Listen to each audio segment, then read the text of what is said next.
Nakakatakot talaga yung ganitong style na email phishing scam.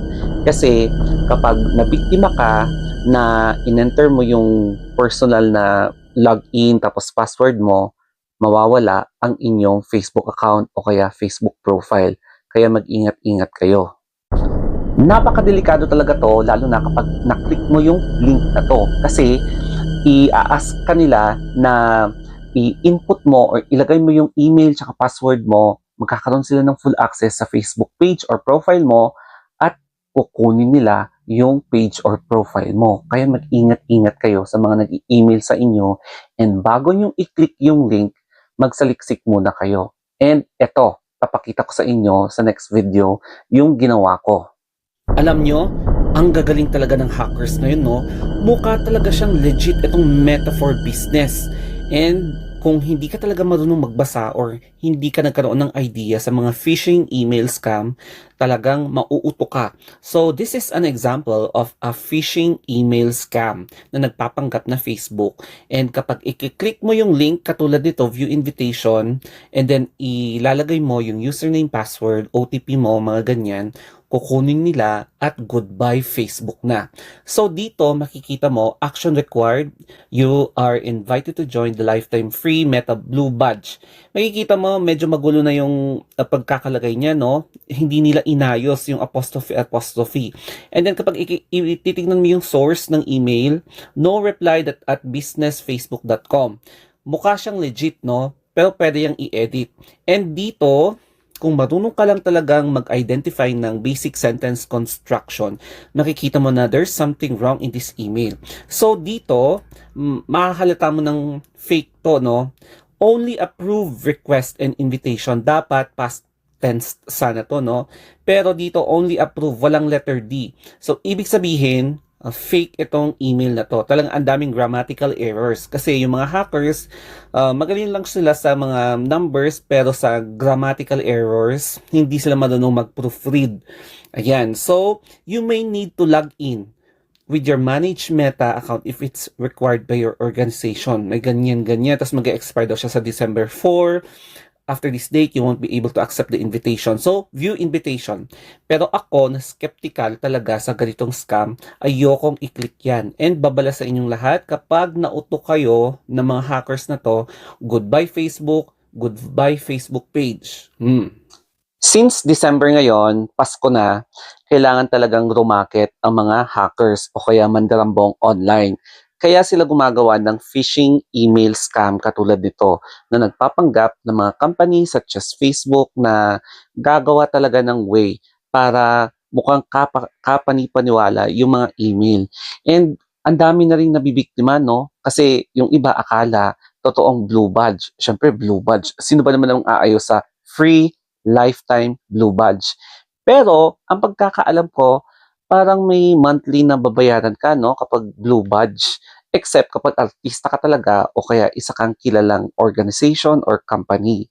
Okay, so i-try natin mag-search dito sa Facebook yung lifetime free Meta Blue Badge. Makikita nyo dito iba't ibang nag-post, no? And ang sabi, mukhang, tignan natin nga, free lifetime Meta Blue Badge. Nag-email sa akin si Facebook, invite daw ako sa free. Ayan. Muntik na ako mag-fill up, but nagdalawang isip ako kasi parang hindi ka panipaniwala na magbigay ng free. Ayan. So, pinagdugtong mo yan, magiging you're invited. And then, kapag masama mo yung page or portfolio, magkakaroon sila ng full access sa page. Kaya mag-ingat-ingat. So, yes. Ganito yung na-receive din nila na you're invited to join lifetime free Meta.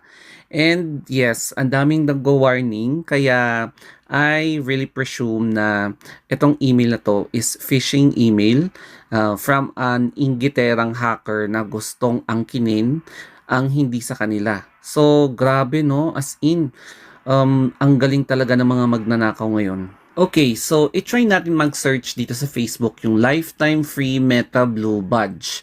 Makikita nyo dito iba't ibang nag-post, no? And ang sabi, mukhang, tignan natin nga, free lifetime Meta Blue Badge. Nag-email sa akin si Facebook, invite daw ako sa free. Ayan. Muntik na ako mag-fill up, but nagdalawang isip ako kasi parang hindi ka panipaniwala na magbigay ng free. Ayan, so pinagdugtong mo yan, magiging you're invited, and then kapag masama mo yung page or portfolio, magkakaroon sila ng full access sa page, kaya mag-ingat-ingat. So yes, ganito yung na-receive din nila na you're invited to join lifetime free Meta. And yes, ang daming nag-warning, kaya I really presume na itong email na to is phishing email from an inggiterang hacker na gustong angkinin ang hindi sa kanila. So, grabe no, as in, ang galing talaga ng mga magnanakaw ngayon. Ito na ang short tips para hindi ka mabiktima ng email phishing scam katulad nito. Ang pinakauna is check the context. As much as possible, magbasa kayo, no? Basahin mo lahat para makita mo yung mga details. Kapag meron kang nabasang kahina-hinala, huwag mo munang i-click. Number 2, if possible, i-check mo yung grammar ng content. Kung alam mo, kung meron kang basic na knowledge about checking the subject-verb agreement, yung mga passive voice, active voice, mga ganyan, makikita mo talaga yung words na hindi ginamit ng tama. Yung mga past tense, present tense, future tense, mga ganyan, yung tenses of verb. Tapos, the third tip is mag-search ka rin online sa Facebook or sa Google kung merong ibang content creators na nag-share ng similar experience katulad nito.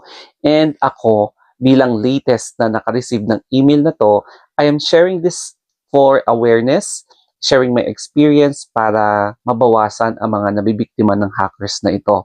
And of course, ang isa pang tip is dapat huwag kayong pasisilaw sa mga offer. Kung ikaw ay hayok na hayok sa mga freebies, hayok na hayok sa promo, excuse me, importante talaga na mag-check kayo muna, huwag kayong mag-decide agad kasi kapag decide agad na hindi ka nag-iisip, baka magsisi ka sa huli.